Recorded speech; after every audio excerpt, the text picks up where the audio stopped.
কাজ ছাড়তে পারলো না। এই কাজ না ছাড়ার কারণে আমার রাসূল বলেন তাদের খেয়ে থাকা আর না খেয়ে থাকা সমান। কারণ রমজান আসছিল তাকওয়া অর্জনের জন্য। সেই তাকওয়া তোমার মধ্যে কতটুকু আসছে? পূর্বে তুমি নামাজ আদায় করতে না, রমজান মাস আসছে নামাজ পড়ছিলে, আবার পুরো রমজান তুমি তারাবির নামাজ পড়েছো, কোরআন তেলাওয়াত করেছো, নফল ইবাদত করেছো। রমজান চলে গেল, নিয়ত করেছো রোজার দিন আর নামাজ পড়বো না, ঈদের দিন আর নামাজ পড়বো না, ঈদের আনন্দ ভর্তি করবো। একজন পুরুষ, একজন বাবা, একজন বড় ভাই যদি তার সন্তান মেয়ে সন্তানকে বেপরদায় ছেড়ে দেয়, একটু আনন্দ ফুর্তি করো, ঈদের দিন বিরাট আনন্দ ফুর্তির দিন, যাও তুমি একটু চুল উড়িয়ে উড়িয়ে রাস্তাঘাটে বেড়াও।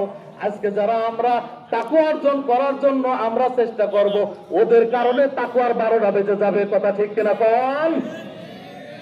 এক মাস রোজা রাখলাম তাকওয়া অর্জন করার জন্য, আর আপনার ঘরের সন্তান আজকে তো কোনো বিধর্মীরা রাস্তা আনন্দ করতে আসবে না, তারা আনন্দ করতে আসবে। আমাদের ঘরের ছেলে, আমাদের ঘরের মেয়ে, আমাদের ঘরের বোন, আমাদের ঘরের স্ত্রী, আপনি স্বামী হয়ে আপনার স্ত্রী বেপরদায় রাস্তায় বেরোলে আপনি খুশি হন, আপনি দায়ুস এবং লা ইয়াদখুলুল জান্নাহ, আপনার জন্য জাহান্নাম চিরতরে বন্ধ হয়ে যাবে। আপনি দায়ুস, মহিলা দায়ুস হয় না, দায়ুস হয় পুরুষ। মুজাক্কারাস সিগা, মহিলা দায়ুস হয় না, পুরুষ দায়ুস হয়। এই আপনার মেয়ে জাহান্নামে নিয়ে যাবে যে বাবা জান্নাতে কেন যাচ্ছ? আমি যখন রাস্তায় বেরোতাম মেকআপ করে, লিপস্টিক মেখে, হিমিনি পাউডার মেখে আমি বাইরে যেতাম, কোনোদিন নিষেধ তো করেনি। আজকে